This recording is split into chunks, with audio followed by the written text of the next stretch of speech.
Well, right now, my fiancé and I are going through a really hard time as far as getting along and coming to some peace ground between the both of us as parents and just having a great relationship. We came into some money and have started to become really just an unfair man, just more angry. And it's Channel Mom with Jenny Dean Schmitz. We're here for you.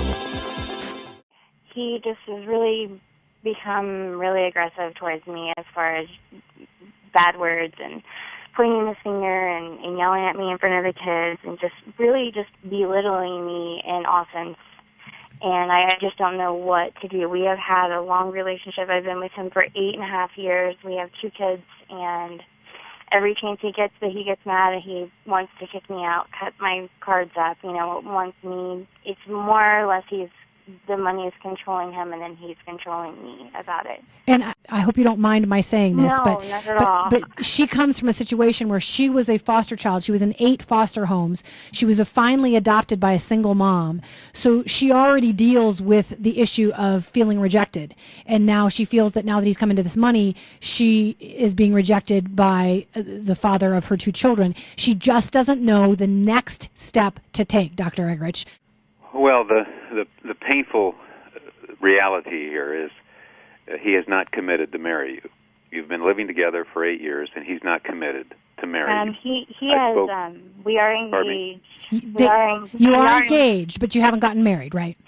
No, but he did go, and we did get the common law notarized about a year ago.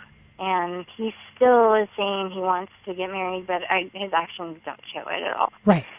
Yeah, and one of the things, I spoke to a couple thousand French people, and people live together in France, and I said the research points out that a woman will get involved with a man to show him that she loves him. The man does not marry because he hasn't determined whether he wants to love her. So he's trying to determine whether he is in love. She's trying to reveal her love. That's generally how this gets played out. Now, 8 years later, he still has not committed to you. And now suddenly money has come into the situation, and this is something that he sees as his own, not as yours. I don't know the backstory. I don't know the attitude. I don't know if he's sitting on tremendous fear that he's going to be taken advantage of, fear that he's going to be hurt. But man to man, I would say, look, you've been with this woman 8 years. You have 2 children. Those children expect you to commit yourself to her and to share and share alike.